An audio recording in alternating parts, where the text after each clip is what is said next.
What is going on YouTube? It's your boy Joe. We are back with another video. Today we have a review of the Dualsense Edge, the Sony branded PS5 Pro controller that just recently released on January 26th. Today I'm going to go over some pros to the controller, some cons to the controller, and just some overall opinions that I have on the controller, being a PS5 player and a PC player. So without further ado, let's get right into it. So looking at the Dualsense Edge, one of the big things that you will notice is that there is no more matte black on the controller. Everything is gloss black.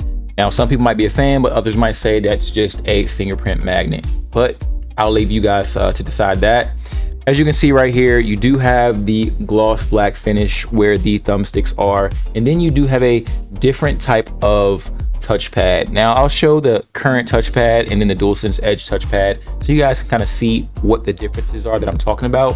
On the Dualsense Edge, you have little tiny squares, triangles, X's, and O's that give it almost a textured feel, so it's nice and grippy to the touch, because there are a number of different swipe gestures that you can use on this new controller. And that same stylized textured grip goes back to the R2 and L2 triggers, just to give you guys a more comfortable grip when pressing those two triggers. So from there, you'll see that you can pop off the front of the controller, and that is how you'll be able to swap out those thumbsticks if you tend to get any stick drift or anything like that. Looking at the buttons on the controller, they have swapped the standard white for a black and white versus a white and gray. And with that, the buttons pop out a lot more just because that contrast. Other than that, everything else is pretty much the same. You still have that same white matte finish on the front side of the controller. The start and screen share buttons are still the exact same with the exact same gray markings. With that, we can move to the back of the controller. Again, I told you guys there are now paddles on the back of the controller. While it only has two paddles is better than none, but I will say 4 paddles is better. Your SCUF comes with 4 paddles. Your Xbox Series 2 controller comes with paddles. So 4 paddles, I think, in my opinion, is better than 2, but you can get used to the 2 paddles. It does still provide you some sort of advantage, especially in FPS games, which is what I mostly play. And on the back of the controller, you'll notice that you do have these little levers here that allow you to shorten up the trigger stops and elongate the trigger stops. So it's fully pressed down. Now it's mouse click. I say mouse clicks in quotes because these are not that good. I'll just say that right now, they're not that good compared to a SCUF, which is like an actual mouse click. My finger doesn't go down. This one, my finger has a visible pressing mechanism on there. And I will say, going from a SCUF to this, it does go for it. It has an odd feel to it because you can feel the gun going down. You can feel the trigger going down, but the only difference is the screen may react, or the game may react a bit faster than you can press and depress the button, which in my opinion is an issue. If I press this button 5 times, I expect the screen to shoot 5 times, but I could be pressing this and the screen will shoot, but I still haven't depressed it yet because it's not a true mouse click. Outside of the hardware, we're gonna go into the software of everything. I'll show you guys how to set these up. And I know if you're a PC player, you're wondering like, hey, how do I set up my video? I will link out the video where I explained how to use the Dualsense Edge with your PC. Unfortunately, it did not come with native PC support, which the Dualsense comes with that, but the Dualsense Edge doesn't come with that. It's supposed to be a pro controller. I don't know. For me, I think that's a big con to this controller, and you have to do a bunch of different workarounds to make it work, which I truthfully don't like. I think they should update the software to where, one, you can map this on a PC, but also you can switch between your profiles on the PC. That's one thing that I didn't like. You can technically switch between the profiles on PC using DSX, but it's not a simple way. You have to go into the software and change the lights. You're just changing the lights, and when you change the lights, the controller picks up, okay, this light is lit up. That means I'm on this profile. That is the only way to change it. The reason I got this controller is because if I'm playing Call of Duty, I have one style that is like FPS, I'm moving quick, I'm using like an SMG or something like that. Then I have a sniping profile. my plan was to switch between sniping and the normal FPS mode, so that one, if I'm sniping, my cursor will slow down a little bit, but if I'm going regular FPS or close quarters combat, it will speed up and I can react a lot faster than I would if I was sniping. But I can't do that on the PC, I can only do it on the PS5. That's another con in my opinion. PS5 is great, PC, I don't know, you might as well just get a scuff and edit the dead zones inside of the actual game that you're playing. With that being said, let's hop right into the software of the DualSense Edge. So as you can see here, we're on the PlayStation screen. With that, you just hold down on your FN button and then this little menu will pop up, and then you'll hit the start button and you'll customize your profile. So I do have profiles already set up. Like I did tell you guys, I do have one for sniping and I do want to have one just for FPS, but I'll go in and create a new custom profile just to show you guys what that is like. So I'll just make this, I'll say test profile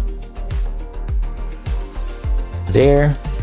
And then here are the things that you can do. You can do your custom button assignment. So you can literally remap every single button. If I want my L1 button to be my L2 button, I can remap any button that I want on the controller. That is a pro to this controller, I will say.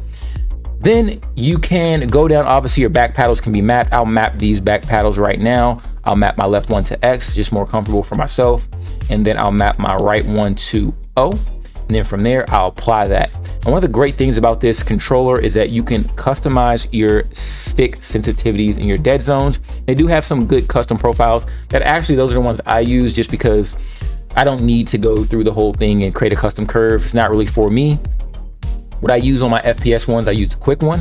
You can see right here, then I can adjust the curve right here, right? So if I want it to be a little bit quicker, want it to ramp up faster, I'll put +3. If I want it to go a little bit slower, I can't really handle that fast, then I'll decrease the curve adjustment. But for me, I think I left it in the middle for my FPS one, just because it is fairly quick. So with that, I'll leave it there. Then the dead zone adjustment, obviously you want it to be 0 so that it can just move as quick as possible. That's what I keep mine on. It moves super fast and it's very responsive and I like it. That's one thing about this controller that I will say, it is very, very, very responsive. All right, so then the next thing you can do is do your trigger dead zones. I know that the Xbox Elite controller had this, PlayStation didn't have this, and I think this is amazing. You can do separate ones for each one. So say if I, you know what, I want my L2 to be held in a little bit longer, I want a full press on my L2, I'll do that. But if I say, you know what, I want both of them to be the same. So what I'll do is I'll go up here, I'll click this. I want both of mine to be instant. I'll go here from 0, and I'll change this one to 1. That way I have immediate pressing when I press the button, immediate response when I press the button. And then also I can lock my trigger all the way down to where it's a short press. That will give me the best travel time when I press the button. So right there, as you can see, when those white buttons get to the back side of the controller, that means it's fully pressed in. You have full controller reaction right there. So press the button in, bam. Press the button in, press the button in, instant. Instant, which in my opinion is very good. Like I said, the controller is very responsive and I think this software is amazing. I would love to see it on PC. Don't know if we're gonna get that, but whatever. Anyway, you can go into your vibration intensity, keep it on strong. If I'm on FPS, I turn it off. If I'm on like a regular game, I'll keep it on. And then trigger effect intensity. They do recommend that if you have your trigger stops on, you turn this off. If you're playing a regular game, you can have it on strong. If you're playing a first-person shooter, I would just turn it off. That's what I do. So with that, I'll get into some gameplay here so that you guys can see what all is going on and how fast I can switch between profiles while in game. Hard point. Throwing a crash grenade! Target area located. Secure the hard point.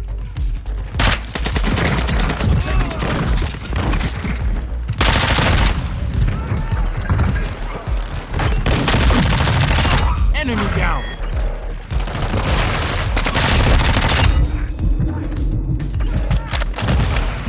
Still standing.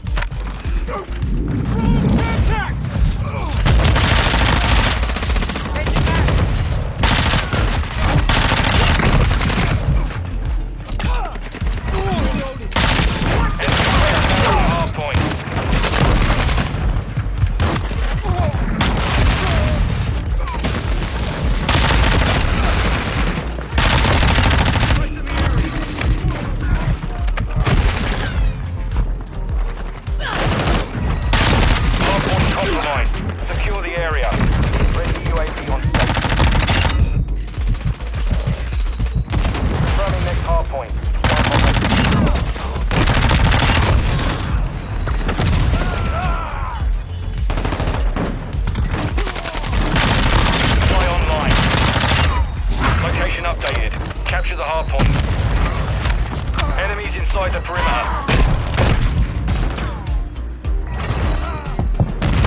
Under fire! We've taken the lead.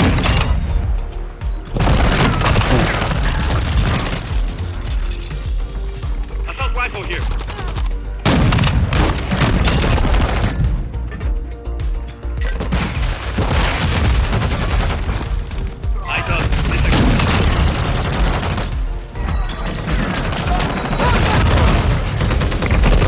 Personnel at the hard point.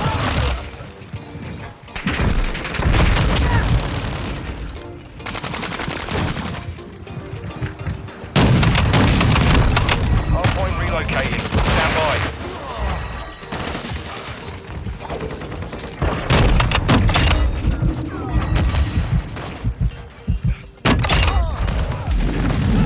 Target area updated. Move to the hard point. Friendly UAV online.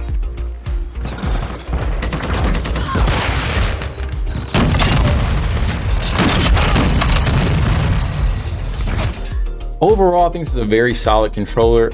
I would recommend you get this controller if you're playing on PS5, but if you are not on PS5 and you're a PC player, I would hold off until Sony and Microsoft come to some sort of agreement to where there's some software on the PC that allows you to fully customize and fully take advantage of everything this controller has to offer. And there is a lot to offer with this controller. So with that being said, PS5 players, definitely have fun with the Sony Dualsense Edge. PC players, you're better off getting a SCUF or Xbox Series Elite controller. Until next time, if you like this video, make sure you like, comment, and subscribe. Peace.